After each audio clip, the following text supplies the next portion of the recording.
Salam, xoş gördük hər birinizi. Növbəti podkastla qarşınızdayıq. Bugün qonağım köhnə tələbəmiz, bugünkü dostumuz Abbasdır. Salam Abbas, xoş gəlmisən. Salam müəllim. Çox sağ olun dəvət elədiyiniz üçün. Zəhmət olmasa qısa özün haqqında bir qism ola bilər ki, izləyənlər səni tanısın, bir qism tanımasın. Qısa özün haqqında məlumat ver, daha detallı sonra danışaq. Tamam. Mən Abbas Məmmədov, orta məktəblərin fizika riyaziyyat və informatika təməllüd liseydə oxumuşam. Riyaziyyat olimpiadalarında iştirak etmişəm. Sonra bakalavr KAIST Koreyadakı Koreya Qabaqcıl Elm və Texnologiya İnstitutunda bitirmişəm bu ilin fevralında. Daha sonra Caltech Universitetində araşdırma üçün gedib internship təcrübə proqramından keçmişəm. Hal-hazırda da Oxford Universitetinə doktorantura üçün təhsilə gedəcəm. Gəl biraz daha əvvəldən başlayaq və Oxforda doğru gələk. Mən istəyərdim ki, sən məktəb dövrünü həm riyaziyyatdan, həm də KAIST-ə gedən yoldan biraz danışasan. Düzdür, üstündən 6 il keçib, şərtlər və dövr dəyişə bilər, amma müxtəlif şeylər bəlkə də eyni qala bilər. Neçənci sinifdən riyaziyyata başladın, necə başladın, hansı yarışlarda iştirak elədin, hansı nəticələr göstərdin? Biraz o haqqda zəhmət olmasa. Tamam. Yadımda qaldığı qədərilə. Tamam. Təqribən yəni demək olar bir çox şey eyni qalıb hələ də. Ümumi proses eyni qalmalıdır fikrimcə. Çünki sonradan da olimpiada ilə məşğul olduğum qədərilə belə bilirəm. 7-ci sinifdə biz fənn müsabiqəsində iştirak elədik. Fənn müsabiqəsində riyaziyyat fənnindən iştirak elədim. Zaten balaca yaşlardan artıq riyaziyyata, texniki fənlərə, dəqiq fənlərə daha çox marağım var idi. 7-ci sinifdə fənn müsabiqəsində qalib olduqdan sonra 8-ci sinif üçün fizika riyaziyyat və informatika təməllüd liseydə xüsusi bir sinif yaradıb ora dəvət elədilər. Orada riyaziyyat olimpiadasına daha ciddi hazırlaşmağa başladıq. Həmin ilin sonunda da Respublika Fənn Olimpiadasından 9-cu siniflərlə qatılıb gümüş almışdım və Bolqarıstanda keçirilən yeniyetmələrin Balkan Riyaziyyat Olimpiadasında da medal qazanandan sonra olimpiyadaya əsas daxil olduğum nöqtə bura idi. 9, 10, 11-ci sinifləri isə artıq çox ciddi şəkildə yalnız riyaziyyata fokuslandım. Əsasən riyaziyyata fokuslanıb demək olar gündə 8, 10, 12 saat bəzən olimpiyada işləməyə başladım və bu müddət ərzində 10-a yaxın beynəlxalq səviyyəli 4-5 yerli olimpiyadalardan uğurlu çıxış elədim. 11-ci sinifdə isə yadıma gəlir, onu bitirib 11-ə keçəndə UK-dən qayıdırdıq, İngiltərədən olimpiyadadan, beynəlxalq riyaziyyat olimpiyadasından və həmin periodda artıq universitetlər barədə düşünməmişdik və yaxud da ingilis dili və yaxud da hara gedəcəyik falan. Geri döndük, kiçik bir istirahət götürdükdən sonra Rufda başladıq ingilis dilinə hazırlaşmağa. 3-4 aylıq, 3 ay təqribən çəkdi. IELTS və SAT imtahanlarını aldıqdan sonra bəzi universitetlərə başvuru elədik, bəzi uğurla nəticələndi.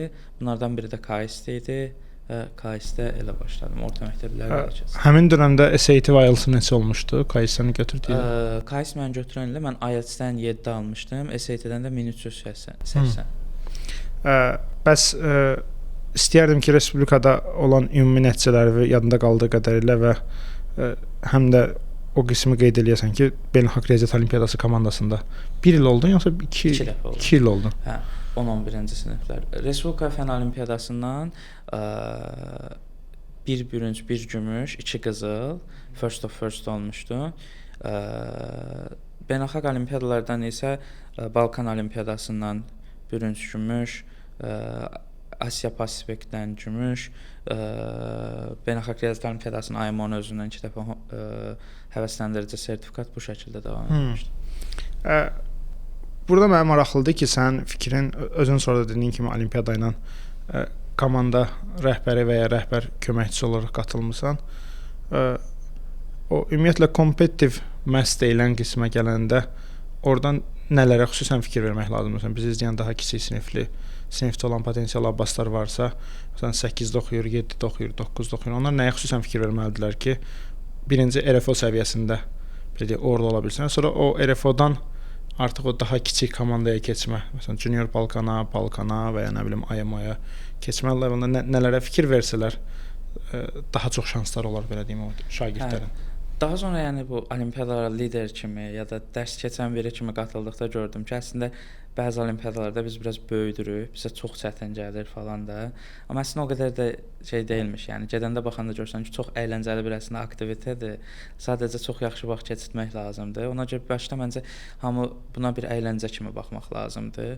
Üstünə bir iş kimi, bir yük kimi götürsən olimpiyadan çox çətin gedəcək və alınmaya bilər. Bunu öyrəndim ki, aşağı yaşlardan daha çox sual işləmək lazımdır, amma daha çox problem solving ilə bağlı olan düşüncə tərzini düzəltmək lazımdır. Biraz daha açıq. Əsasən də məsələn Azərbaycanlı tələbələrdə mənim gördüyüm ciddi problem özümüzdə də bu idi ki, biz daha çox məsələn olimpiyadanın 4 bölməsi var idisə, ədədlər nəzəriyyəsi, cəbir, həndəsə və kombinatorika.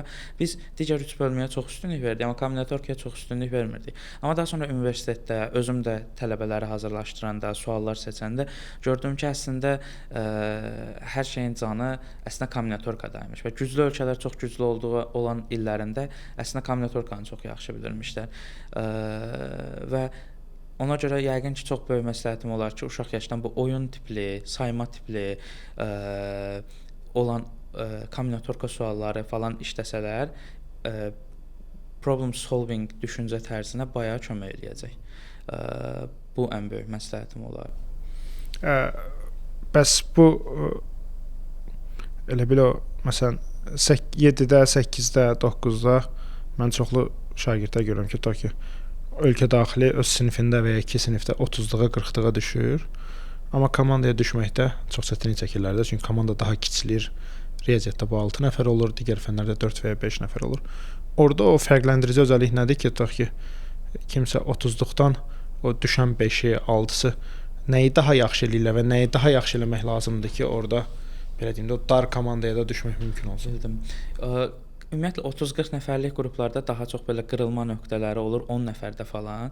Yəni elə bir 10 nəfər olur ki, həmişə oradan demək olar bir çox altılıqlar həmişə haqq eləyirlər getməyi. Sadəcə orada ciddi bir competition olur deyə artıq 6 nəfər seçilməlidir deyə gedir. Amma o qırılma nöqtəsinə gətirib çıxardan nədir? Daha çox sual işləmək ola bilər. Mövzuları daha dərindən öyrənmək, daha çox öyrənmək daha çox kömək eləyir. Əsas da dediyim kimi, yəni yeganə bölmə məncə kombinatorikadır ki, bütün bölmələrlə müəyyən qədər əlaqəsi var və bütün digər bölmələri çoxlu sual işləyərək və ya da çoxlu vaxt sərf eləyərək necəsə çox qısa bir müddətdə çox üzərində işləyib gücləndirmək olur. Amma bu bölmə elədir ki, məncə yeganə bölmədir ki, aşağı yaşlardan yavaş-yavaş aşılanmalıdır. Ki olimpiyadada məncə kimsə olimpiyadaya gəlirsə, yaxşı medal alırsa, güclüdürsə, mən gördüyüm budur ki, aşağı yaşlardan artıq buna şey olub da, məruz qalıb. Buna məruz qalıb çox. Başa düşdüm. Mən istərdim ki, indi biraz da keçək KAIS dönəminə. Sən KAIS-də yanılmırsa 4 il yarım bir dönəm təhsil dönəmi oldu. Ümumiyyətlə KAIS təcrübən, KAIS-lə bağlı təəssüratın və o illər üzrə necə bir yol keçdin? İstərdim ki, biraz o detallar haqqında danışardın. Tamam. KAIS xeyli maraqlı keçdi, bir o qədər də çətin idi. Koreyada, yəni yəqin ki, bu Koreyadakı təhsil sistemi ilə irəli gəlirdi. Mən KAIS-də 2020-ci ildə getdim və qərar aldım ki, double major, yəni ikili ixtisas üzrə təhsilimi davam etdirəcəm və kompüter elmləri, riyaziyyat üzərinə davam etdirdim təhsilimi. Buna görə ümumi təhsil nəzərdə tutuldu 5 il üçün. Sadəcə KAIS-də başlayanda ilk illərdə dərsləri özümüz seçirik deyə tam azadıq, birinci semestrdən başqa tam azadıq dərsləri seçməyə. Ona görə mən ilk illərdə çoxlu dərslər götürməyə başladım. Çox çətin və say olaraq da, çətinlik olaraq da çətin dərslər götürdüm ki, son növbəti illərdə işim asan olsun, bəlkə yalnız oxumaqdan əlavə başqa şeylərlə də məşğul olaram. Məsələn, təcrübə proqramı, research olsun bu tipli və nəticədə artıq 2 ildən, 2 il yarımdan sonra KAIS-də məndə dərs baxımından, ortalama baxımdan yaxşı bir yerə gəlib çatmışdı, stabilləşmişdi hər şey. Çox az dərs götürərək artıq başladım öz sahəm dediyim həmin illərdə süni intellektlə bağlı dərslər götürürdüm və xeyli xoşuma gəlmişdi. O sahədə təcrübə proqramına qatıldım. KAIS-də yaxın bir şirkətdə var idi. 7 ay orada çalışdım. qatar yollarındakı problemlərin falan tapılması ilə bağlı idi. İstəyirdim biraz daha detallı danışasan Hə, o ki, barədə. süni intellektdən o necə istifadə elədin o təcrübəni? Hə, yəni proyektdə əslində şirkət KAIS-dəki bir professorun şirkəti idi. İşçilərin də çoxu KAIS-dən doktorantura, magistr tələbələri idi özünün və həmin il bir dənə təcrübə proqramına bir tələbə götürəcəkdilər və mən başvuru etdim, məni götürdülər. Getdim, onlar mənə bir dənə proyekt verdilər, başqa bir şirkətlə danışıblar və KAIS-dən olduğu Tejon şəhərindəki qatar yollarının hamısına quraşdırmaq istəyirdilər ki, kamera, hansı ki canlı onlara feedback geri göndərsin ki, qatar yolunda filan yerdə problem var və yaxud da elektrik xəttinin filan yerində problem var, problem nədir tipli. Bir çox yerlərdə də problem ola bilər, məsələn, beton qırılırdı, yadımda qaldığı qədər və yaxud da müəyyən dəmirlər kəsilirdi. O tipli bir proyekt idi. 7 ay üzərində işlədim. İlk 4-5 ay tək idim və proyektin ciddi bir hissəsi bitmişdi. Sonradan bir nəfər də artıq qoşuldu proyektə və 7-ci ayda bütün proyekti bitirdik. Ümumi bir sistemi yaradıb Koreyadakı həmin şəhər, yəni Tejon şəhərinin qatar yollarına istifadəyə verildi.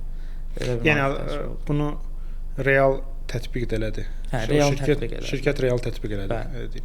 Okay. Digər researchlərin istəyərdim ki, internlərin researchlərin. Bu bitdikdən sonra gördüm ki, artıq süni intellekt mənim üçün xeyli maraqlıdır. Çünki kompüter proqramlaşdırma və riyaziyyatın çox yaxşı bir kəsişmə nöqtəsidir və mən də nə riyaziyyatı buraxmaq istəyirəm, nə də proqramlaşdırmanı. Görürəm proqramlaşdırmaya gedən adamlar daha çox proqramlaşdırma eləyirlər, application tərəfində olur. Riyaziyyata gedən adamlar daha çox teoriya eləyirlər, o da çox riyaziyyat olur. Mən də amma ortasında bir şey istəyirdim və süni intellekt çox ideal bir kəsişmə idi. Ona görə dedim ki, mən bu sahədə bəlkə laboratoriyaya girim, bir araşdırma da eləyim, zaten vaxtım da var. Daha sonra KAIS-də yeni təsis olunmuş bir department var, fakültə. Süni intellekt üzrə bir magistr və doktorantura tələbələri üçün bir fakültədir. Orada bir təcrübə proqramı açdılar. Bakalavr tələbələrini, bəzilərini götürürdülər, orada laboratoriyalara versinlər və o laboratoriyalarda o uşaqlar research öyrənsin. Mən də ora başvuru elədim və qəbul olduqdan sonra Koreyalı bir professorla və bir mentorla doktorantura tələbəsi ilə başladım işləməyə və İlk öncə çox ciddi bir maraq dairəm yox idi. Amma o laboratoriyaya girdikdən sonra artıq maraq dairəm daha da spesifikləşə getdi və professor da yaxşı bir insan idi. Mən başqa professorlarla, MIT-dən falan professorlarla tanış elədi. Başqa laboratoriyalarla connectionlar, əlaqələr qurmağıma kömək elədi və bu laboratoriyada KAIS-də, yəni normalda bəzi adamlar birdən çox laboratoriyaya gedirlər ki, sonda rekomendasiya məktubu alsınlar, amma mən bu professorla artıq research-u çox bəyəndim deyə düşündüm ki, bununla qalsam mənim üçün daha ideal olar və KAIS-də bitirənə qədər də həmin professorla birlikdə işlədim.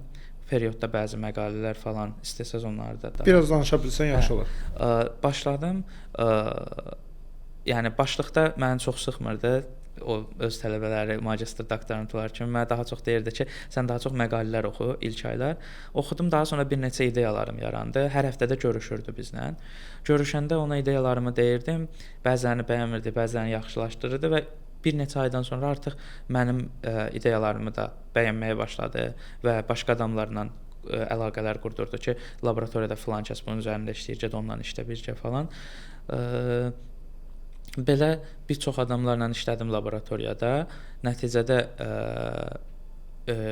3-4 məqalə dərc eləyə bildim. Bəzilərində özüm yazdım, birinci oldum. Bəzilərində laboratoriyadakı bəzi doktorantura tələbələrinin məqalələrində qalan isbatlara və yaxud da ki, məsələlərə falan kömək eləyib tamamladım.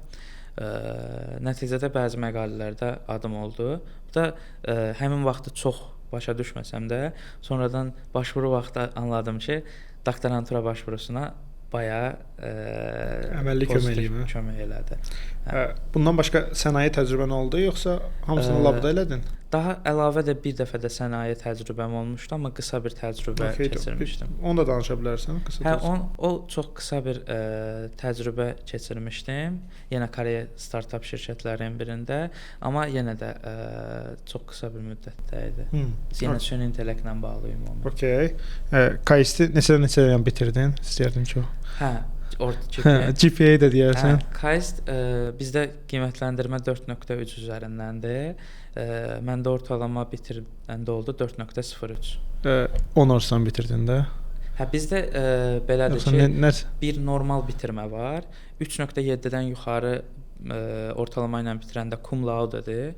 3.85 magna cum laude-dir. 4-də summa cum laude-dir və ən yuxarısı summa idi.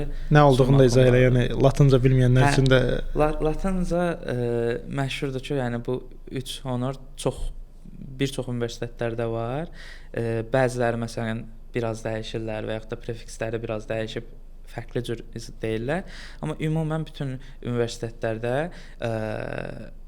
ortalama və universitet vaxtı elədiyin qazandığın uğurlara görə səni bir kateqoriyaya qoyurlar və diplomda, graduation diplomda bunu qeyd eləyirlər ki, sən hansı kateqoriyadasan. Bu summa cum laude mümkünən yuxarı kateqoriya. Mümkünən yuxarı idi. KAIST üçün elə idi. Bəs indi prosesinizdən bir 6-8 ay keçibdi və geri baxıb refleksiya eləyəndə tamam, ad olaraq summa cum laude əla səslənir, amma o bal üçün o effora səncə ehtiyac var? Məsələn, GPA çox tələbənin çox fokus olduğu, bəziləri heç fokus olmur, bu da məncə problemdir, bəziləri çox fokus olur. Bu da məncə tam belə olmamalıdır. Onunla bağlı təcrübəni istəyərdim ki, necədir ümumiyyətlə? Məncə çox fokuslanmamaq pisdir. Birinci bunu deyim. Biraz fokuslanmaq lazımdır. Amma yəni öz təcrübəmdən deyə bilərəm ki, lap çox fokuslanmaq da çox da yaxşı deyil. Bir yerdən sonra adam artıq yorulur və taqət tapmır ki, başqa şeylərlə məşğul olsun ki, mən məsləhət görərəm ki, GPA-in 4-dən 3.9-a, 3.8-ə düşsün, amma əlavə bir dənə də təcrübə proqramın, əlavə bir dənə də laboratoriyan olmağı xeyli daha üstünlükdür. Güclü, yaxşı bir professordan rekomendasiya məktubu almaq, yəni 100-dən 98-dən 93-ə falan düşməyə dəyər, yəni o dərəcə. Eyni düşünürəm ki, orada əgər yaxşı və ya çox yaxşısansa, ondan o tərəfə israr eləməyin, yəni 92-93 100 ballıq sistemdə tutaq ki, ortalama ya 91 olsun. Çox yaxşı və çox yaxşıdır. 97-dir yoxsa 93-dür, məncə çox belə kritik bir faktor deyil. Ondansa hansısa bir paper, hansısa bir məqalə, hansısa bir... Yəni, istinad üçün belə bir şey deyə bilərəm ki, mən başvuru eləyəndə çox baxırdım və rəsmi olaraq belə bir qayda yoxdur, amma qəbul olan tələbələr və admission komitədə oturan adamların danışdığımıza görə birbaşa doktorantura təhsilinə getmək istəyən biri üçün həmin universitetin qiymətləndirmə cədvəlində A-dan yuxarı olubsa ortalaman yaxşıdır və A-da 3.7-yə gəlir və magistra getmək istəyirsənsə bu 3.3-ə, yəni B+-un cut-off-una düşür. Yəni o bəs eləyir yəni. O bəs eləyir və bir çox adamla danışdığım qədərilə onlarda GPA önəmlidir ortalama, amma çox da ciddi həll edici bir faktor deyil. Daha çox artıq GPA onların beynindəki requirement-ə tələbi keçdikdən sonra məsələn 3.7-ni də mən bildiyim qədərilə çox ciddi fərq qoymurlar. Yalnız o vaxt qoyarlar ki, bir dənə vakansiya var və hər şey eynidir. Ən sonda yəni yalnız burada ideal namizəd axtaranda. Amma belə ümumən yəni çox tələb axtaran bir vəziyyətdə hansı ki, indiki bakalavr, magistr, doktorantura başvurularının hamısına bu şamil olunur. Məncə çox da önəmli deyil. Sadəcə requirement-lardan müəyyən qədər yuxarı olmaq kifayət eləyir ki, sən orada güclü bir kandidat eləsin. Bu ortalama perspektivindən. Okay. Mən istəyirəm ki, bir neçə cümlə ilə də ümumi Koreya həyatı, Cənubi Koreyadakı həyat təcrübəndən danışırdan ki, KAIST və ümumiyyətlə şəhər, yataqxana, yeməklər, bu təcrübəni istəyirdim. Koreya maraqlı idi. problemi nə ola bilərdi? Bir dil problemi ola bilərdi ki, yəni düzdür universitetdə bütün dərslər ingiliscə idi, bizim üçün çox rahat idi, amma çölə falan çıxanda artıq hamı koreyaca danışırdı və koreyalılar biraz soyuq millətdir ki, ingilis dili bilsələr belə danışmaq çətin ola bilər. Hətta bilmirdim onu. Hə, o yəqin ki, ən ciddi problem ola bilər. İkinci problem mən şəxsi problemim idi ki, havanı mən çox bəyənmirdim. Rütubət çox idi. Dəhşət çox rütubət var idi. Amma belə ümumən yaxşı bir ölkə idi.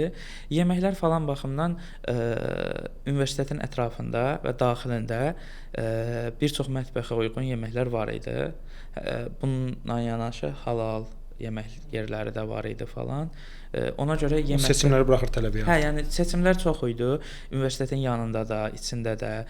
Yataqxana xeyli yaxşı idi. Nə baxımdan? Çünki bəlkə də KS-də oxuya-oxuya soruşsaydınız, deyərdim ki, yataqxana belə yaxşı, o normal idi, amma artıq başqa bir neçə yerlərə getdikdən sonra gördüm ki, əməlli şərait var imiş. Tapmaq, yer tapmaq asan deyilmiş və əməlli başlı bizə şərait yaratmışlar orada.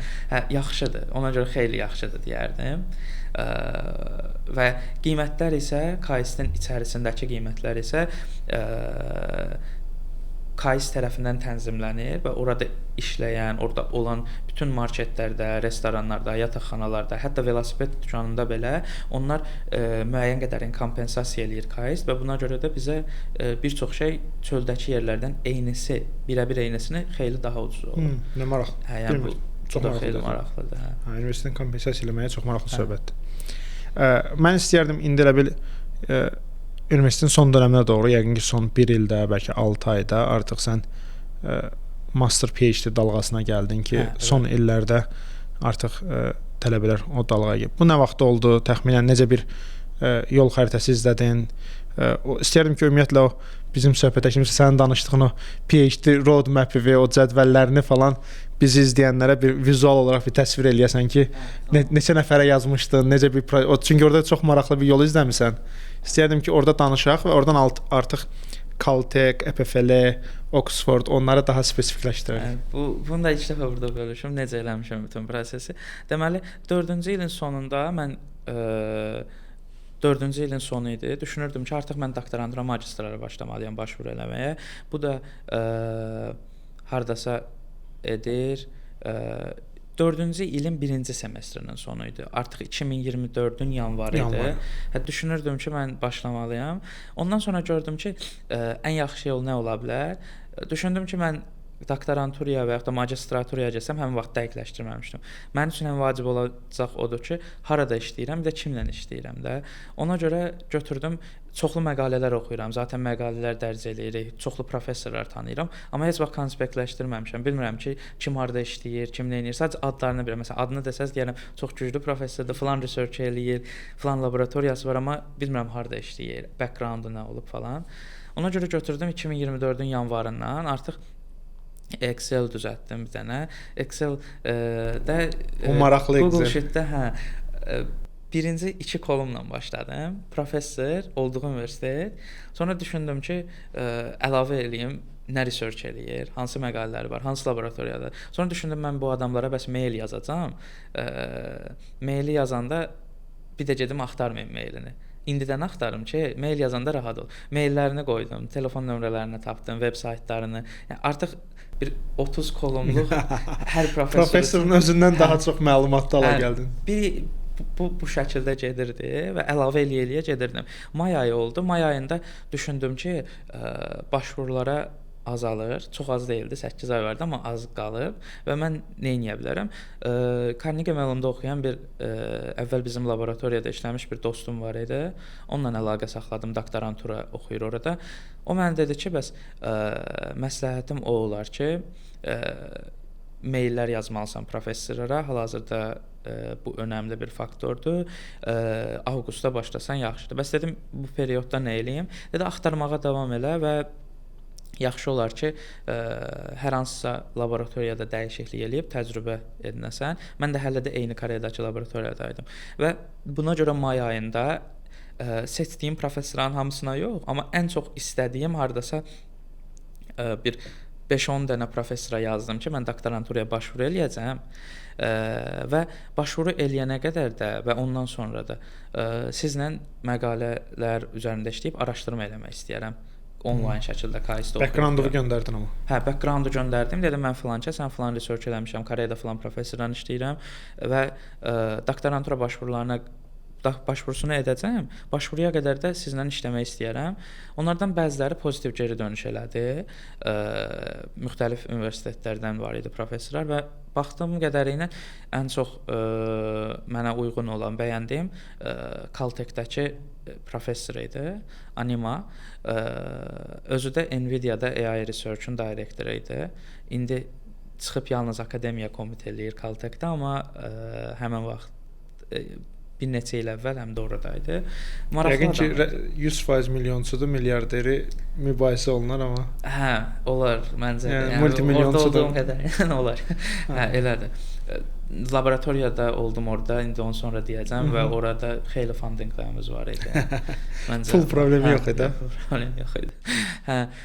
Yazdım, o da pozitiv geri dönüş elədi ki, bəs digər bəzi professorlarla yanaşı o da pozitiv idi ki, bəs problem yoxdur. Mənim postdoc tələbələrim var, sən elədiyin araşdırmalara uyğun. Onlarla connect edə bilərəm. Mən də dedim, hə, edin. Etdi, onlarla danışdım.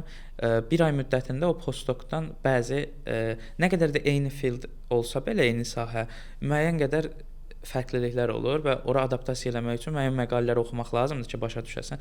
Və həmin vaxtda mən olimpiyadaya lider kimi gedirdim deyə Çin kampındaydıq. Çində kampda olduğumuz müddətdə o məqalələr göndərirdi və mən bu məqalələri oxuyurdum, mütaliə eləyirdim. İyul ayında IMO-ya getdik UK-yə. UK-dən geri döndükdən sonra yazdım yenə postdoka və artıq bitirmişdim böyük bir qismini oxunmalı olan və müəyyən bir ideyam var idi. İdeyamı bölüşdüm, o da xeyli bəyəndi və dedi ki, hələ də bu sahədə bu hissə çox zəifdir, sənin ideyan yaxşı görünür, bu sahədə işləyə bilərik. Professora propose elədi, dedi, o da bəyəndi. Daha sonra da ideyanı qrup görüşlərin birində bəyəndiyi üçün Nvidia şirkətindən də bir dənə research scientist var idi, elmi işçi, o da qoşuldu bizim bu araşdırma ideyasına. Birlikdə bir qrup yaratdıq. Orada mən başladım eksperimentlər eləməyə, orada məqaləni yazmağa. Sentyabrda artıq KS-də ola ciddi bir hissəsini bitirdim və workshopa göndərdik bir dənə. Oktyabrda cavabı çıxdı, workshopa qəbul aldıq və professor da bəyəndi. Daha sonra danışdıq ki, workshopa 4 ya da 6 səhifəlik bir məqalə göndərmişdik, bəyənildi. Biz bunu böyüdək və konfransın özünə göndərək. Çünki ideya yaxşıdır. Və bunların hamısı onlayn şəkildə davam eləyirdi. Və Amma sən KS-dəsən. Mən KS-dəyəm. Və həmin payız semestri başlamazdan əvvəl mən düşündüm ki, məndə cəmi qalıb 3 dənə dərs götürmək ki, KS-də bitirə bilim və 4 il yarım olur. Düşünürdüm ki, bəs 5-ci il, yəni 4-cü il, 5-ci ilin 2-ci semestrini nə eləyəcəm? Düşündüm ki, bəzi şirkətlərə başvuru eləyim, araşdırma yerlərinə, proqramlarına başvuru eləyim və KS-də artıq bitirim. Ona görə mən bütün dərsləri götürdüm və dekabr ayı oldu. Artıq KS-də bitirirəm. Hər şey bitir və bu professorla da paralel işləyirik. O arada doktoranturaya başvuru edirəm, ora bir də qayıdacağam. O proses çox qarışıqdır. Həm başvuru, həm research. Dekabrda bitirdim KS-də və Azərbaycana geri qayıtdım. Qayıdanda da həmin o Nvidia-dakı elmi işçi və professorla danışdıq. Onlar dedilər ki, bəs KS-də bitirdiyi eşitdik. İstəyirsənsə sən burada gəlib bizlə təcrübə proqramı kimi canlı da davam eləyə bilərik. Çünki həmin məqalə çox yaxşıdır. Biz onu bitirmək istəyirik və fiziki olaraq burada olsan bizə daha avantajlı olar. Mən də dedim ki, hə, istəyirəm. Həmin vaxtda da sentyabrda artıq apply eləmişdim deyə LG şirkətindən də qəbulum var idi. Amma Caltech yoxsa LG biraz düşündüm, araşdırmaya marağım var idi. Dedim ki, məncə Caltech-ə getsəm yaxşı olur. Ona görə fevralın sonu, bu ilin fevralın sonu Caltech-ə yola düşdüm. Martın 1-dən orada təcrübə proqramına başladım. Həmin məqaləni bitirdik. Başqa bir məqaləni də yazıb bitirdik. Və əlavə bir neçə məqalələrə də kömək elədim. Onlar da yaxın günlərdə, ya bəlkə bir neçə ay sonra məqaləyə seriləcək. Sən də co-autor qoyacaqsan. Və bir neçə həftə öncə geri qayıtdım. Caltech təcrübəndən də biraz danışardın ki, Caltech ümumiyyətlə Azərbaycanlıları az götürən bir universitet olaraq mən bilirəm ki, Caltech soruşduğum qədərilə orada tanıdıqlarımdan Azərbaycanı tanıyırlar, amma Azərbaycandan gələn heç vaxt tanımırlar. Olubsa belə bəlkə nə bilim 30 müstəqillik tariximizdə bir nəfər, 2 nəfər ola bilər ki, hansı dövrdə nəsə eləyibdi. Soruşdum, yəni tanımırdılar. Sadəcə yəni Azərbaycan əlaqəsi olan yeganə bir dənə professor var idi. O da İran əsilli Azərbaycanlı bir professor idi. Başqa yəni çox axtardım. Azərbaycanlı dedilər, yəni bilmədilər ki, əvvəllər olubmu falan. Orası biraz pis idi ki, Azərbaycanlı nə olub, nə bir dənə tək idim. Amma Caltech maraqlı bir eksperiens idi. Caltech yəni mən KAIST-də düşünürdüm ki, KAIST bakalavr baxımından demirəm. Bakalavr baxımından KAIST həqiqətən çətindir, asan deyil, amma araşdırma baxımından deyirəm ki, KAIST düşünürdüm ki, bundan yaxşı nə qədər yaxşı bir araşdırma eləyə bilərlər, necə bir ortam qura bilərlər. Caltech yəni araşdırmanın məkanıdır. Yəni bir araşdırma eləmək istəyirsə, bu gündən sonra da yəqin ki, oradan daha yaxşı, daha ciddi bir yer düşünməyin biraz çətindir. Əsasən PhD, doktorantura və postdoklardan ibarətdir Caltech. Bakalavr çox az götürür. O da yəni dəhşət az sayda, yəqin ki, formallıq üçün. Əsas doktorantura və postdoklardan ibarətdir. Çoxlu Nobel mükafatçıları var. Caltech çox balaca bir yerdir. Yəni 10-15 dəqiqə bütün kampusu gəzə bilərsən. Buna görə də çox az adam var. Mən Computing and Mathematical Sciences departmentində idim, CMS-də. Və CMS-in 4 dənə sub-departmenti var idi. Balaca olduğum belə deyim ki, yəni bir dənə bina verilmişdi CMS-ə. Orada bir çox professorlar var, postdoklar var və illik doktorantura qəbul sayı 12-15 arasıdır. Yəni ümumi həmin 4 departmentə bir yerdə 12 və ya 15 adam götürür. 3-4 nəfər götürür də hər department. Hər mini, yəni sub department 3-4 nəfər götürür və professor sayı 20-dən çoxdur. Yəni bu o demək ki, hər il ya professor götürmür, ya bəlkə bir nəfər götürür, ya yox. Ona görə çox kompetitivdir və daha çox postdoklara üstünlük verirlər. Çünki postdoklar artıq PhD-ni bitirmiş, çox təcrübəli araşdırmacıdırlar və onların tək məqsədi, ciddi məqsədi araşdırmadır. Yəni Nobel mükafat sayına baxanda 10-15 dəqiqə kampus gəzirsən və hər yerdə o Nobel, bu Nobel, o Nobel, burada Nobel. Hansı departamentə girirsən, bir 3-4 şəkil var ki, bunlar Nobelçilərdir falan. O baxımdan çox maraqlı idi. Plus NASA-nın JPL ləbləri var. Biraz NASA main əsas bu qəbullarını və researchlərini JPL adlı bir laboratoriyaları var. Oradan eləyir və JPL-də Caltech-in nəzdindədir. Oradan da bəzi adamlarla tanış olmuşduq. Bir çox professorlar, tələbələr artıq JPL-lə əlaqədə işləyirdilər. JPL-də də getmişdik və çox maraqlı bir yer idi. NASA-nın araşdırmalarını edən və NASA-ya keçid yolunda önəmli bir olan pillə idi tələbələr üçün JPL. Mən istərdim ki, biraz indi Caltech-dən geri qayıdaq PhD apply dövrünə bir daha. O listin təxmini, məsələn, universitet listi təxmini. Mən bütün o proses boyu paralel listi yığıram. Artıq avqust ayında 120-yə falan çatmışdı professor sayı. Belə 120 rəqəm kimi qısa görünə bilər, amma belə düşünün ki, spesifik bir dənə sahə üzrə professoru götürürsən və onun haqqında 30 dənə bilgi tapırsan və belə düşünün ki, listə heç bir row və column-un kəsişməsində boşluq yoxdur da. Maillərin falan hamısını tapmışam.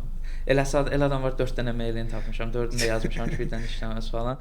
Saytlarını tapmalısan falan, çox vaxt gedirdi. Amma bunu məncə ən böyük məsləhətim olardı ki, bunu yubadıb saxlamasınlar heç kim ki, yəni avqustun 20-si eləyərəm də, bir həftə eləyərəm, eləmək olmur, yəni çox çətindir. Çünki bir də bu proses necə deyirlər, təbii olaraq yaranır. Məsələn, mən mart ayında heç düşünmədiyim bir professor yeni bir məqalə dərc eləyir. Görürəm ki, bu məqaləni dərc eləyibsə, yəqin ki, bu sahəyə marağı var və onun da adını yazıram. Bu tipli. Sonda amma başvuruya yaxınlaşan vaxtda bu rəqəm çatdı 150 kimi bir şey. 150 fərqli professor. Sonra Excel-də ikinci bir səhifə yaratdım və burada universitetlərin adlarını yazdım. Yəni həmin o professorların affiliate olduğu bütün universitetlərin adlarını yazdım və hardasa 35-ə yaxın universitet elədi. Amma təbii ki, hamısını eləməyəcəm başvuru. Oradan artıq bunu kiçiltməliyəm. Daha sonra universitetlər üçün də yeni sütunlar yaratdım ki, həmin universitetdən neçə professor tapmışam, nə qədər əlaqəlidir. Özüm üçün skorboardlar düzəltdim və orada yazırdım ki, bu qədər skor verirəm bu universitetə falan. Və ən önəmlisi də mənim birinci o 140-150 dənə sətr olan Excel-imdə rəngləmişdim professorlar ki, hansılara yazanda cavab verib, hansılara yazanda intervyu eləyib, hansılara yazanda cavab verməyib, hansılara deyib ki, mən tələbə götürməyəcəm. Onları da orada qeyd edirdim ki, bilim ki, məsələn də filan universitetdən bir dənə professor var və çox istəmədiyim bir professordur və tələbə götürməyəcəksə, oraya eləməyimin mənası yoxdur da. Ən sonda bu çox çətin oldu universitet sayını aşağı salmaq. Xeyli vaxtım aldı. Amma ən sonda bu rəqəmi sala bildim hardasa 12 universitetdən 14 proqrama və yaxud da 13 universitetdən 15 proqrama. Bu şəkildə oldu. Esse ən vacib bir dənə esse yazırıq. Statement of Purpose-dur. SOP. Hə, SOP deyirik və yəni bir dənə essedə artıq bütün maraqların, araşdırma maraqların, çox spesifik nə eləmək istəyirsən, universitetdə kimlə işləmək istəyirsən yazmalısan. Onu yazıb bitirdim və o proses boyunca da yəni yenə də məsləhət görürəm ki, özünüz tək yazıb yaxşı olduğunu heç vaxt düşünməyin. Çünki mən elə düşünürdüm və çox sağ olsun, ondan çox adam üzərindən keçdi onun. Ən çox da bayaq dediyim Nvidia-dakı mentorum çox xeyli üzərindən, yəni 3, 4, 5 dəfə hər dəfəsində 30-40 dəyişiklikli bir yeni versiya göndərirdi. Əziyyətli idi dəyişmək, amma dəydi, çünki bir dənə essedir. Ən sonunda final bir dənə esse aldıq. Rekomendasiya məktublarımı götürdüm. Kimlərdən götürdün? Koreyadakı öz professorumdan götürdüm və Koreyada 2 dənə digər professor, hansı ki birinin dərsini götürüb çox yaxşı qiymət alıb, bir neçə dərsinə yaxşı qiymət almışdım. Digəri isə mən KS-də oxuya-oxuya teaching assistant deyirlər, TA olmuşdum bir professor üçün 4-5 dəfə. 5 dəfə səhv eləmirəmsə. Müəllim köməkçisi belə deyək. Hə, müəllimin köməkçisi. Ondan götürmüşdüm, çünki ona bayağı kömək eləmişdim və məni xeyli yaxşı tanıyırdı. Yəni akademik cəhətdən yaxşı yaza bilməsə də personality cəhətdən, şəxsi keyfiyyətlər baxımından çox yaxşı tanıyan biri idi, yaza bilərdi. Hə. Həmin vaxtı Caltech-dəki professorla çox danışmamışdım deyə ondan istəmədim, amma məsələn onu da məsləhət görürəm ki, alınırsa istəyin. Biraz qabaq başlayıb Caltech-dən alsaydım bəlkə də xeyli daha da yaxşı olardı. Amma həmin vaxt artıq o professorla çox ciddi əlaqəm yox idi, ondan istəməmişdim. Əsas mən Nvidia və Caltech-dəki mentorlarımla işləyirdim deyə. İstəyərdim ki, o sona saxladığın 12-14 universiteti də təxmini yadında qalan qədərilə bölüşərdin ki, listin necə idi? Hansı ölkələr, hansı universitetlər? Həmin vaxt mənim əsas məqsədim Amerikaya getmək idi. Ona görə xeyli Amerika universitetləri var idi. Yadımda qalanları deyim. MIT idi, Stanford Universiteti idi, Carnegie Mellon Universiteti var idi. Bir də qəbul aldıqlarım var idi. Bu üçündən reject almışdım. Bir də qəbul aldıqlarımdan yadımda qalanlar Caltech var idi, University of Michigan var idi, University of Texas Austin var idi, Johns Hopkins Universiteti var idi, bir də University of California San Diego Universiteti var idi. Bu 5 universitetdən qəbul almışdım. Daha sonra Kanadadan bir universitetə eləmişdim başvuru, Toronto Universitetinə qəbul almışdım. İsveçrədən EPFL Universitetinə başvuru eləmişdim, bir dənə orada qəbul almışdım. Bir də İngiltərədən Oxfordda başvuru etmişdim, bir də oradan qəbul almışdım bir dənə. Yəni bu şəkildə idi. Başqa yenə ola bilər Amerikada. Yadımdan çıxa bilər, amma 3 dənə 100% bunlar yadımdadır. Çünki rejection səbəbləri falan. İstərdim biraz o proses haqqında da danışasan ki, okey. SOP-ni hazırladın, rekomendasiyaları aldın, apply elədin. Məsələn, təsdiq verənlər necə təsdiq etdi? Direkt sən Abbas qəbul edirikmi dedilər, yoxsa müsahibə mi oldu, imtahan mı? Hətta yoxsa imtahan verənlərdə necə oldu? Caltech professorla 8 ay falan işləmişdim. Mən sənəd göndərib mən gedirəm Caltech-ə. Onunla belə yəni intervyum oldu. Sırf bunun üçün ayrıca. Biraz PhD intervyusu necə olur o haqqda da? PhD yəni intervyular oldu xeyli. demək olar bu sadaladığım bütün universitetdə qəbul olduğum və yaxud da olmadığım hamısında Professor eləyirdi intervyunu. Hə, bu dəyişir. Bəzən komitədəki adamlar eləyir. Çünki universitetin qəbulu ümumi qəbuldur. Professora yazsam belə professora əli gəlmir heç nə eləməyə. Bəzən isə professorun özü eləyirdi. Bu da asılıdır, dəyişir. Bəzən universitetə görə, bəzən professora görə. Məsələn, bəzən professor deyir ki, mən bu il bir dənə doktorantura tələbəsi götürməliyəm. Universitet deyir ki, okey, seçimi özə veririk. Amma bəzən çox vaxtı centralized olur, yəni mərkəzləşmişdir. Universitet özü birinci aşama eləmələri eləyir, daha sonra professora gedib çatır list. Bu tipli də olan olur. Bu intervyular dəyişirdi. Məsələn, PFL intervyum yadımdadır ki, ilk intervyum oldu bir professorun 3 dənə doktorantura tələbəsi ilə. Mənə dedilər ki, qısa özün haqqında məlumat hazırla və bir dənə məqaləni seç, onun haqqında bizə danış. Həmin intervyuda onlar özləri seçmişdilər məqaləni. Filan məqalənin haqqında bizə danış. Danışmışdım, suallar vermişdilər. Mənim sahəmi çox yaxşı bilən biriləri idi. Ona görə yaxşı, maraqlı suallar var idi. Çox yaxşı, səmimi bir diskussiya olmuşdu. Ondan sonra həmin İPFL-dən başqa bir professor məndən kontakta keçmişdi ki, tələbələrlə danışdıq, sənin intervyu bəyəndilər, mənlə də görüşək və son qəbulları veririk biz artıq. Onunla görüşmüşdüm, o da öz suallarını vermişdi, mənim marağımı soruşmuşdu. Sual-cavabdan çox o daha çox necə deyirlər, bir insan kimi yəni mən doktoranturaya niyə gedirəm, nə eləmək istəyirəm, bu tipli suallar vermişdi. Digər intervyularda demək olar oxşar idi. Yəni eləsi olurdu ki, bir məqalə göndərirdi ki, filan məqaləni oxu, bir həftə içində söhbət eləyək. Eləsi olurdu deyirdi sənin məqalələrin haqqında danış. Eləsi olurdu deyirdi ki, casual, yəni görüşək, söhbət eləyək sadəcə, görüm tanışılaq. Tanışdıq. Müxtəlif intervyu növləri olurdu, amma ümumi yəni hamısının verdiyi suallar var idi ki, məsələn, məncə bu ən vacib sualdır. Bəzən düşünürsən ki, nə var buna cavab vermək, amma əslində elə deyil. Doktoranturanı nə üçün istəyirsən? Ümumiyyətlə doktorantura etməyi nə üçün istəyirsən? Bu yəqin ki, ümumilikdə ən vacib sualdır, düzgün cavab verilməli olan vacib sualdır. Sən təxminən cavabın nə idi bəs? Məsələn, sənin кейsində? Mən yəni həm iş həyatında, industriya, həm də akademiyaya məruz qalmışdım bakalavrın vaxtı və görmüşdüm ki, hər ikisi arasından mənim araşdırma etməyə marağım daha çoxdur və araşdırma sahəsində, yəni research sahəsində özümü daha çox gəlişdirə bilərəm. Birinci cavab bu idi. İkinci cavab da bu ola bilər ki, məsələn, universitetdə doktorantura vaxtı araşdırma etmək daha rahatdır və bir professorun necə deyirlər, supervisingi altında research eləmək daha yaxşıdır. Çünki çox vaxtı bu tipli suallarda professorlar və admission komitə alternativlər verir. Məsələn, deyir, research-u burada etməyib böyük şirkətlərə də gedə bilərsən də, niyə getmirsən falan.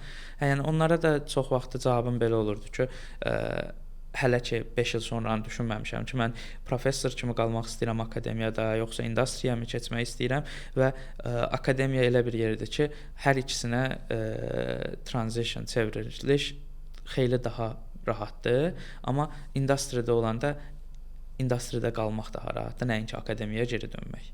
Ona görə yəni deməməlisən ki, nə eləyəcəyimi hər şeyi bilirəm. Müəyyən qədər də deməlisən ki, hələ də araşdırıram, hələ də bilmək istəyirəm. Yəni onlar gözləmirlər ki, 100% nə eləmək istədiyi biləsən. Sadəcə istəyirlər həqiqətən bu həvəsin varmı və yeni şeylər öyrənə bilərsən. Çünki hər bir professorun özünün stili və özünün fərqli, necə deyirlər, araşdırma maraq dairəsi olur.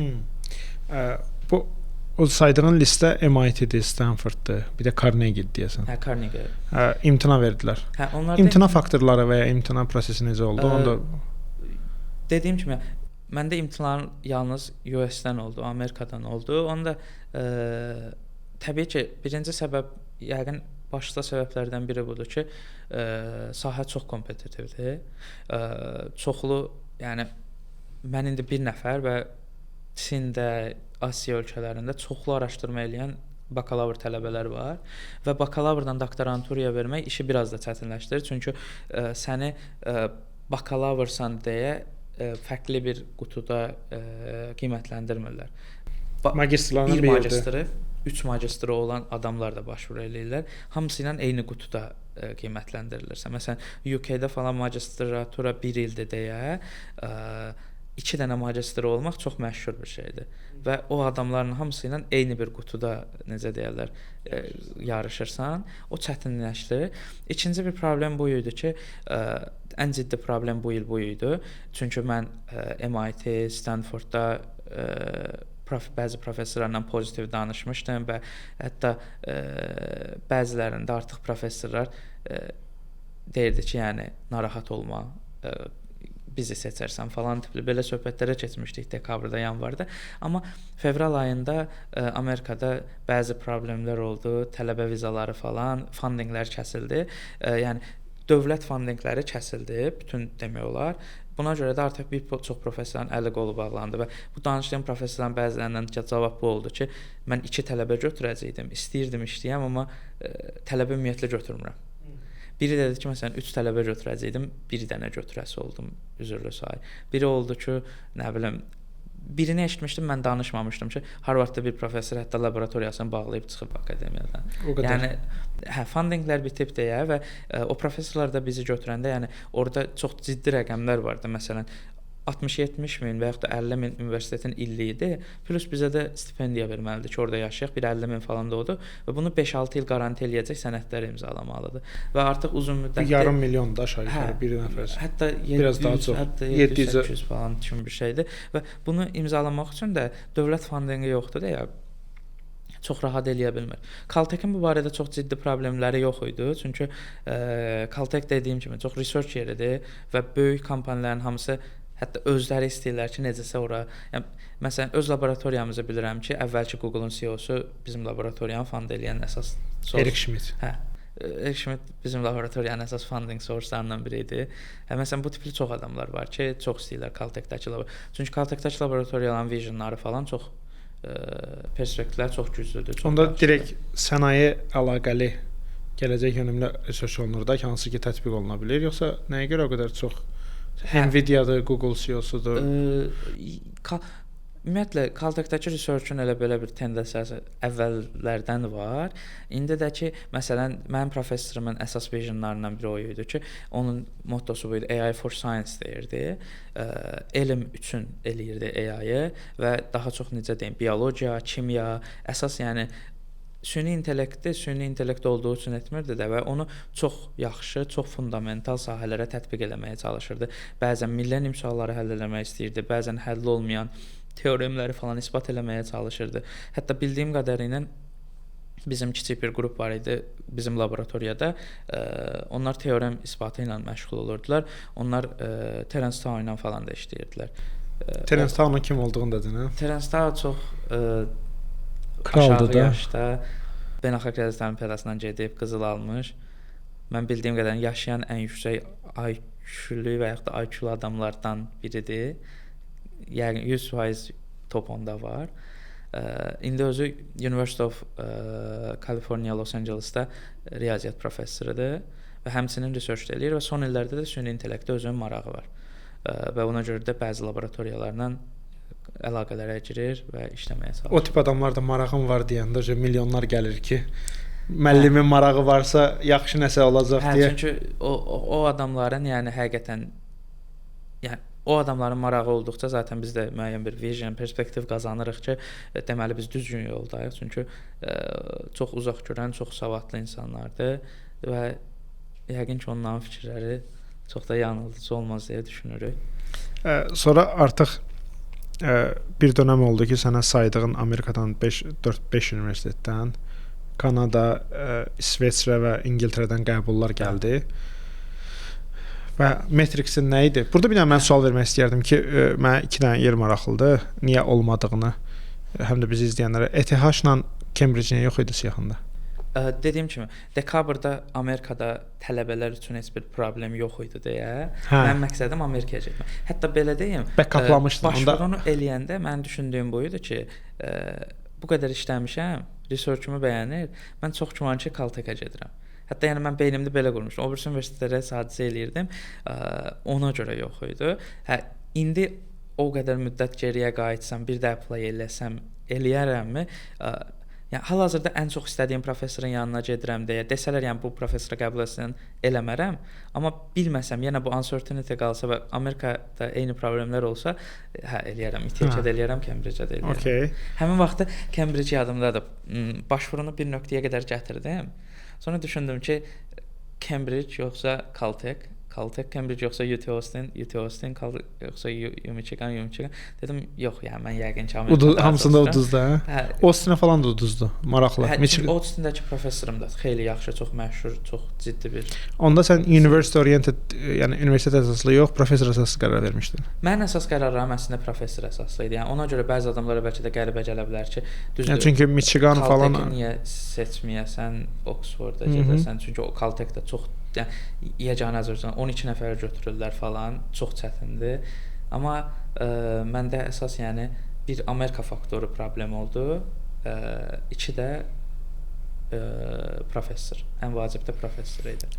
Universitetdən offerları nə idi və çünki əvvəl başqa planın var idi. Istəyirəm ki, biraz da plan get-gəlindən danışasan ki. Hə, necə oldu? Necə oldu proses? Hə, qəbullar gəldi. 8-də falan qəbulum var. Siz də hətta səhifədə paylaşmışdınız. Həmin vaxtda mən İsveçrəyə gedirdim. Yəqin ki, indi bu videonu görənlər o postla qoyacaqlar yan-yana, dəqiq oxusun. Çünki o vaxt İsveçrə idi. Hə, orada dəyişikliklər oldu. O necə oldu? Məndə qəbullar gəldi. Artıq qərarlaşdırdım ki, mən Amerikada qalmaq istəmirəm bu problemlərə görə. Yəni, problem də deyirəm, belə qısa bir izah versəm necə bir problem idi. Yəni tələbə vizaların bəzən ləğv olunması idi. Bəzən tələbələrin ölkədən çıxıb yenidən qayıtması üçün problemlər vardı. Mən də düşündüm ki, növbəti 5-6 il burada qalacamsa, yəni hər dəfə Azərbaycana gedib gələndə stres olmaz. Bir narahatçılıq olmasın, çünki istəyirəm ki, gedim tez-tez gedim gəlim. Düşündüm ki, mənim üçün hal-hazırda ən yaxşı odur ki, mən Avropaya gedim, Azərbaycana gedib gəlmək rahat olsun. Daha sonra iş həyatında və ya da postdokda yenidən Amerikaya qayıtmaq problem deyil, məncə xeyli rahatdır. Çünki Caltech-də olduğum müddətdə çox yaxşı əlaqələrim, connectionlarım oldu və düşünmürəm ki, o qədər problem olar yenidən növbəti dəfə qayıtmaq. Oradan seçdin EPFL-ni. Hə, o necə oldu? Oradan dedim ki, qalır EPFL yoxsa Oxford. Və hə, bu ikinci proses var ki, indi artıq bu məsələn birincini dedim də Excel düzəldirib eləyirik falan, amma ikinci bir proses də var ki, universitetlərə qəbul olubsan. Mənə deyirdilər bəzi tanışlarım və ya da evdən ki, o proses daha çətin olacaq, hara getmək üçün. Onu düz deyilmişdi. Apply eləmək daha asan idi, intervyular daha asan idi. Hara getməyi seçmək çox çətindir. O prosesdə nə etdim? O prosesdə shortlist elədiyim universitetlərin ki, bu halda EPFL və Oxford idi, professorların tələbələrinə maillər yazdım. Yazdım ki, mən sizinlə görüşmək istəyirəm. Çünki artıq elə bir vəziyyətdir ki, mən yəni yenə deyirəm, Oxford ola bilər ki, çox ciddi bir addır. Yəni bir çox rankinqlərdə 1-dir falan, amma məndə yəni səbəb o deyildi, yəni. Mənim əsas səbəbim professor oriented idi artıq həmin vəziyyətdə. Ona görə tələbələrinə yazdım professorların ki, mən sizinlə görüşmək istəyirəm. Falan professorlara da çox qısa yazmaq lazımdır. Bu arada mən başqa bir doktorantura eləyən dostum demişdi ki, mailləri çox qısa yaz. Hətta professor və doktoranturalar üçün və postdoklar üçün. Deyir, yəni bizə mail gələndə və ya da bizim professora mail gələndə bizə həmişə deyir ki, o maili mən zibil qutusuna atana qədər görürəm. Yəni orada 3-4 saniyəlik vaxtım var. O maildə başa düşməliyəm nədən söhbət gedir. Yəni çox az vaxtları var. Ona görə qısa yazmaq lazımdır. Bu da başqa önəmli bir faktordur. Mən də yazmışdım ki, bəs mən filan kəsəm bu universitetə qəbul olmuşam, filan professorun yanına. Siz də hazırki tələbəsiniz, mən sizinlə görüşmək istəyirəm. Bir də əvvəlki bitirmiş tələbələrinə yazmışdım ki, siz əvvəl bu professorla işləyibsiz, mən də qəbul olmuşam, görüşmək istəyirəm. Çox sağ olsun, çoxsu geri dönüş elədi. Professorlardan çox tələbələr daha çox geri dönüş eləyir. Yəqin ki, daha az məlumat. Özləri o yolu keçiblər deyə. Hə, və çox səmimi olurlar. Həqiqətən hər şey söhbət eləmək olur. Və Oxforddakı professorun mən çox yaxşı tanımırdım və mən başlıqda EPFL-ə çox yönəlirdim. Hətta vizanı falan da həll eləmişdim. O tələbələrlə danışana qədər. Tələbələrlə danışanda, yəni 5 dənə, 6 dənə indiki tələbəsi ilə və 4-5 dənə də bitirmiş tələbəsi ilə danışdım. İndiki tələbələri hamısı dedilər ki, yəni möhtəşəm bir insandır, çox yaxşıdır. Dedilər, tək problem odur ki, bəs həm də Google-da, DeepMind-də işləyir deyə, orada positionu var deyə, həftənin bir neçə gün orada olur. Orada daha az. Yəni Oxfordda biraz az görə bilərsən bəzən, amma meylə həmişə o dəqiqə cavab verir. Məşhur olmasına baxmayaraq məndə də elə idi. Yəni onu nə vaxt yazırdım, o saniyə, yəni 5-10 dəqiqəyə cavab gəlirdi. Yəni çox maraqlı bir insandır. Amma bu çox yaxşı bir istinad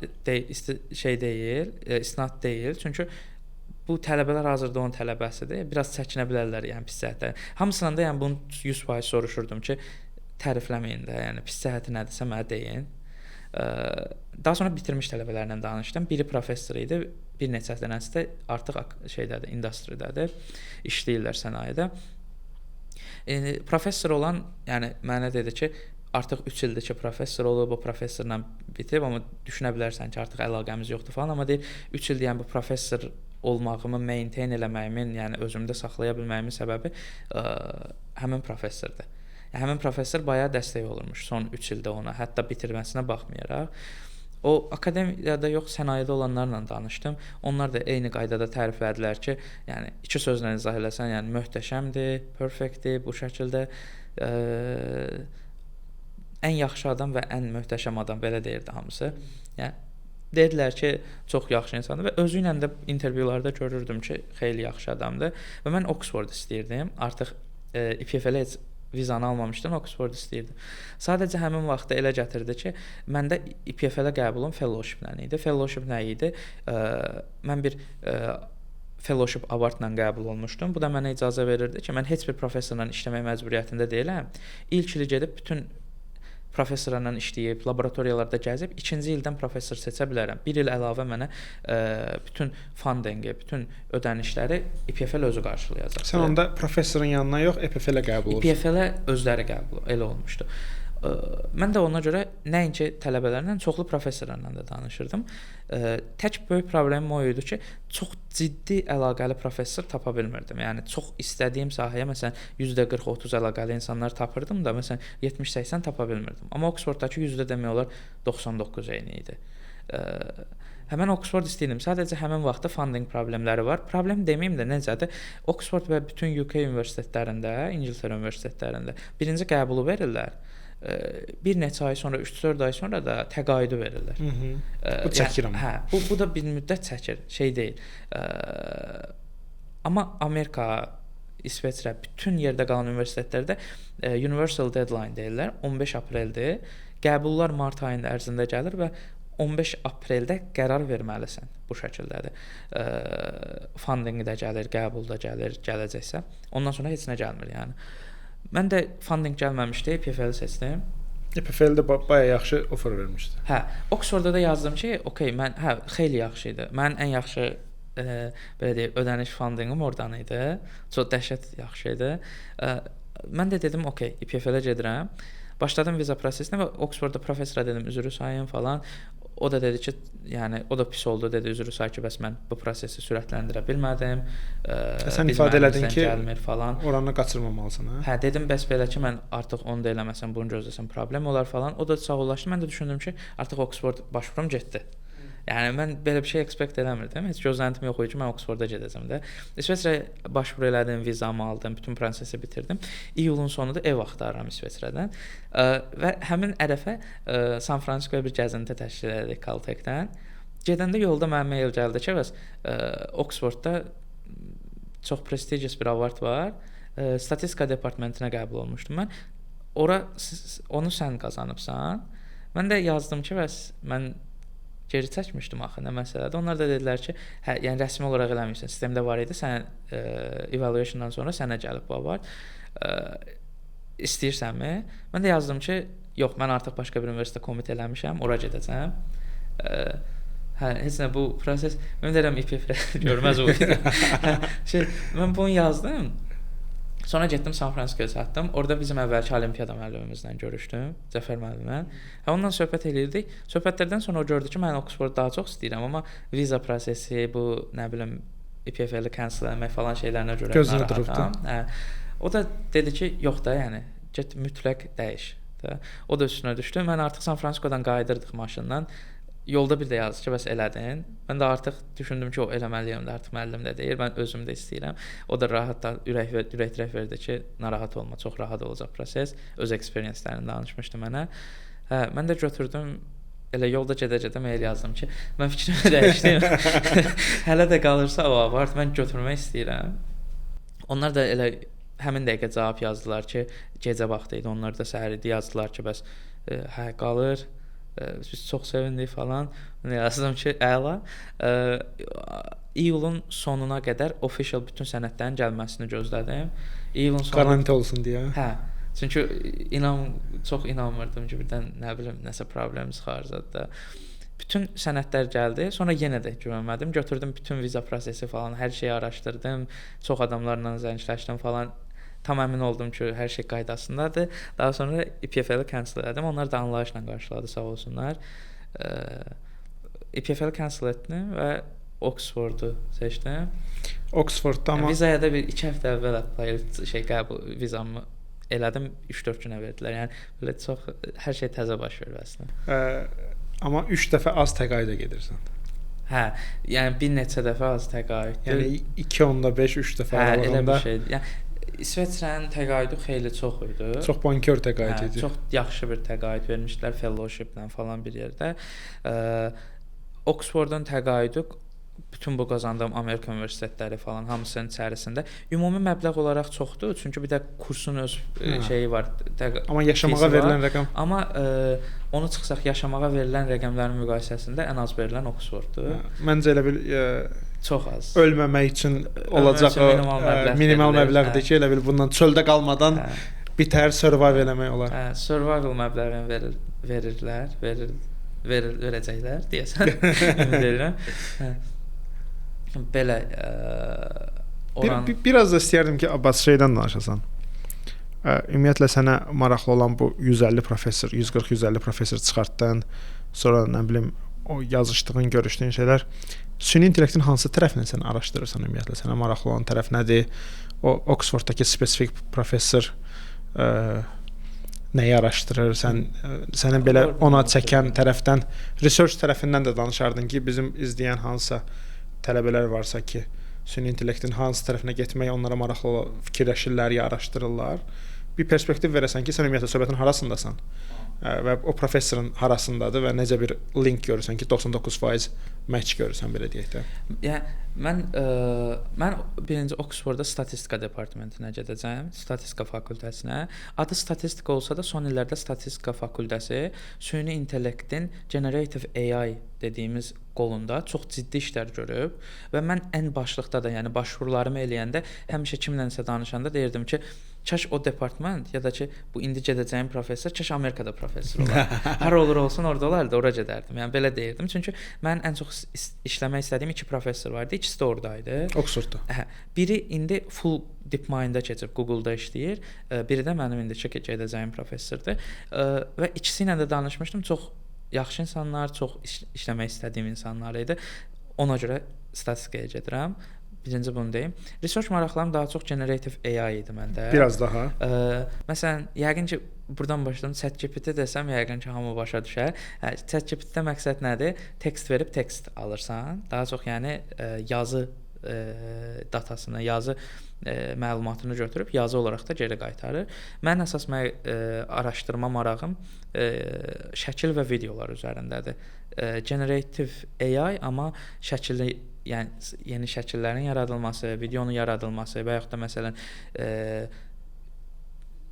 çox yaxşı olmayan məsələn şəkillərin düzəldilməsi, aşağı piksellərdə çəkilmiş şəkillərin yüksək keyfiyyətə gətirilməsi, süni intellektdə daha çox bu şəkildə. Yəni generative AI nəyisə sıfırdan yaradırsan, amma bu yazı datası deyil ChatGPT kimi, daha çox şəkil və video datasıdır. İndi ChatGPT məncə video və şəkildə var. Yəni o tipli bir research araşdırmasıdır. Yəni diffusion modellər, yəni bir neçə terminologiya işlədə bilərəm. Generative AI, diffusion modellər, inverse problemlər deyilir. Inverse problem nədir? Məsələn, kamera nəyisə çəkir, çəkəndə amma pis çəkir, blur ola bilər və yaxud da yazı itə bilər və yaxud da nəyisə pozula bilər. Onları bərpa eləmək. Inverse problem nəyə görə deyirlər? Çünki kamera onu pis çəkə bilir, amma o pisdən geri gətirən kamera yoxdur ya da bir proqram yoxdur. Yəni məqsəd o geri gətirəni düzəltməkdir. Ona görə inverse problem deyirlər. bu şəkildədir əsas maraqlarım. O professorun da son illərdə bu sahədə çox ciddi işləri var. Zaten əvvəldən də deep learning sahəsində deep learning sahəsində çox yaxşı, çox ciddi işləri olub. Hətta öz PhD-sini Torontoda son illərdə süni intellektdən Nobel almış professorun yanında eləyib. Həmin illərdə onlar bu deep learning dərin öyrənməyə xeyli necə deyirlər, töhfələr veriblər. Ona görə bu sahəni başladan adamlardan biridir deyə, yəni sahəni çox yaxşı bilir. Ona görə əsas istəyirdim ki, o adamla işləyim ki, yəni spesifik bir sahəm olsa belə daha çox yeni şeylər öyrənə bilərəm ondan. Proqram 3 illik proqramdır. Proqram 3 illikdir. 4 ilə qədər gedə bilər, istəsəm uzada bilirəm də. Amma hal-hazırda düşündüyüm və bəzi adamlarla danışdığım qədərilə 3 il yarım kifayət eləyir ki, doktorantura proqramını Oksfordda bitirəsən. Okay. Burada ümumiyyətlə mənə maraqlıdır ki, məsələn, məktəb dövründə oxuyan və ya universitetdə müxtəlif illərdə oxuyan və süni intellektdə, riyaziyyata, proqramlaşdırmaya marağı olan biri bizi izləyirsə, ümumiyyətlə sənin fikir olaraq verə biləcəyin məsləhət, indi artıq PhD namizədə deyə bilərik də sənin halında. Sən İPF-yə gəlsəm elə başlayıb orada 3-4 gün. Yəni ayın axırında biz yəqin ki, yayımlayana orada başlamış olasan Oksfordda da. Məsələn, hansı istiqamətlərə nələri yaxşı öyrənməkləri onlara faydalı olar, nələrə xüsusən fikir versinlər, hansı istiqamətlərə yönəlsələr orada potensialı daha çox görürsən, artan potensial var. Bu həm ola bilər sənaye tərəfdə, həm ola bilər akademiya tərəfdə. İstəyərdim ki, biraz bu qədər məsələn, nə bilim 30-40 dənə professorla danışmısan, onların köməkçiləri, tələbələri, nə bilim köhnə tələbələri, bu qədər çox son bir ildə, il yarımda aktiv bir proses içində olmusan, Caltech-ə getdin, KIST experience var. Tutaq ki, kimsə Bakıda yerli universitetlərin birində oxuyur və ya Türkiyədə bir yerdə oxuyur və ya başqa bir ölkədə oxuyur. Yəni KIST səviyyəsində, Caltech səviyyəsində, tutaq ki, Caltech deyil də, tutaq ki, məsələn halda Caltech research-də top 2-3 yerdən biri olacaq da. O oralarda ümumiyyətlə nələr gedir proseslər? Biraz da o haqqda istəyirəm danışasan. Mən əsas gördüyüm budur ki, kimsə araşdırma sahəsinə yönəlmək istəyirsə, süni intellekt tipli şeylərin əsaslarını öyrənmək və ya da proqramlaşdırmanın əsaslarını öyrənmək məncə ciddi bir necə deyirlər, bilgi tələb eləmir və bunu çox adam istənilən vaxtda öyrənə bilir. Ona görə mən əsas məsləhət görərdim ki, hər hansısa bir elmi və yaxud da hər hansısa bir sahəni daha yaxşı bilmək daha vacibdir. Yəni məsələn fizikanı və yaxud da kimyanı və yaxud da biologiyanı və yaxud da riyaziyyatı, yəni bu belə şeyləri yaxşı bilmək məncə başlayıb mən süni intellekti öyrənəcəm, onu yaxşı biləcəm deməkdən məncə daha yaxşıdır. Məncə hər hansısa bir sahədə, hər hansısa bir yerdə peşəkar olmaq daha vacibdir. Məsələn, biz olimpiyadada riyaziyyat üzrə getmişdik və mən hal-hazırda belə, yəni istənilən intervyum olsun, istənilən hər bir yerdə riyaziyyat bilgim daha qabardıram və intervyu eləyən professor da o perspektivdən yanaşır. Və əminəm ki, mənim yerimdə olan bir fizikaçı üçün və ya kimyaçı üçün də eyni hal fizika və yaxud da kimyadan olacaq. Yəni süni intellekt bu dəqiqə biraz hype-dadır, hamı maraqlanır, amma əslində background-da gedən şeylər hər hansısa bir elmi və yaxud da problemi həll eləməkdir. Və süni intellektdə də başarılı olan adamlar daha çox o sahədən gələn adamlardır. Bir domeni olan adamlar. Yəni məsələn mənim öz professorum Koreyadakı adam Biobrain Engineering departmenti var idi, oradan gəlmişdi. Background-u o idi. Halbuki bu generative ya inverse problem sahəsində dünyaca mən gedəndə deyildi, mən laboratoriyadan çıxanda artıq laboratoriyası çox dünyaca məşhur bu sahədə bir laboratoriya olub. Yəni hamı artıq tanıyır bu sahəni. Biraz da getsən şotma oldu da deyə bilərəm. Mən orada öyrəndim yəni çox şey. Onlar çox güclü idi oradakı doktoranturalar. Hələ də onlarla kontaktdayım və onlar həqiqətən çox yaxşı bir qrup qurmuşdular. Onlardan öyrəndim. Mən onların şatını öyrəndim. Okay, bir perspektiv odur ki, elm sahəsinə fokuslansınlar və məsələn mən siz necə deyirəm, yəni 5-ci 6-cı sinif biri kiçik müzakirə eləmişdik sizlə də, yəni 5-ci 6-cı sinif biri yəni bilə bilməz ki, mən gedim süni intellekt eləyim, yoxsa gedim necə deyirlər, statistical inference öyrənim, ya stochastic optimization eləyim, yəni hansısa spesifik sahə seçə bilməz. Amma yəni məncə 5-ci, 6-cı sinif biri ən azından bunu bilə bilər ki, mən humanitara daha çox marağım var, yoxsa texnikaya daha çox marağım var. Yəni bilə bilər ki, məsələn mən gələcəkdə hüquqşünas mı olaram, müəllim mi olaram və yaxud da bu tipli biri mi olaram, yoxsa gedib riyaziyyatçı mı olaram, fizikatçı mı olaram. Yəni məncə bunu 5-ci sinif, 6-cı sinif valideynlər çox vaxt narahat olur. Bunu bilsələr yaxşı olar. Aşağı yaşlardan artıq bilərlər ki, nə tipli yönəltmək lazımdır. Qaldı ki, yuxarı siniflərdə yenə də deyirəm, məncə süni intellekt typelarını keçmək falan çox da düzgün deyil. Bu sadəcə özü bir yerdən sonra təbii olaraq olacaq və sahə hər bir adam yəqin ki, düzgün bir sahə tapıb bu sahədə işləyəcək, öz töhfəsini verəcək. Amma ora qədər məncə hər kəs ən azından müəyyən bir elm dalında özünü inkişaf elətdirməlidir və yəqin ki, çox adam, successful adamların çoxusu düşünsə, taparlar ki, həmin o bir sahə var idi ki, biz orada yaxşı idik və oradan bünövrələr həmişə möhkəm şəkildə böyüyür. Burada mənə maraqlıdır ki, sən indi elə bil bu sahədə karyerasını qurmağa, akademik həyatını qurmağa çalışan biri olaraq ümumiyyətlə süni intellektdən məsələn çoxluq insanların qorxuları var ki, süni intellekt işləri insanların əlinə alacaq, süni intellekt müharibələri olacaq, yəni nə bilim robotlar süni intellekt vasitəsilə sırada belə deyək də kontroldan çıxacaqlar. Məsələn o çevrələrdə bu necə görsənir məsələn? Yəni birinci cəmaət buna nə qədər inanır onu deyim. Yəni bu təkcə Azərbaycan və yaxud da belə yəni mindset deyil. Yəni bütün belə deyim, Amerikada OpenAI şirkəti var. Onun qurucularından biri, o vaxtki qurucularından biri yeni bir şirkət qurdu. Şirkətin saytı yoxdur. Maili yoxdur, loqosu yoxdur, heç bir məlumatı yoxdur. Sadəcə hardasa bildirdi.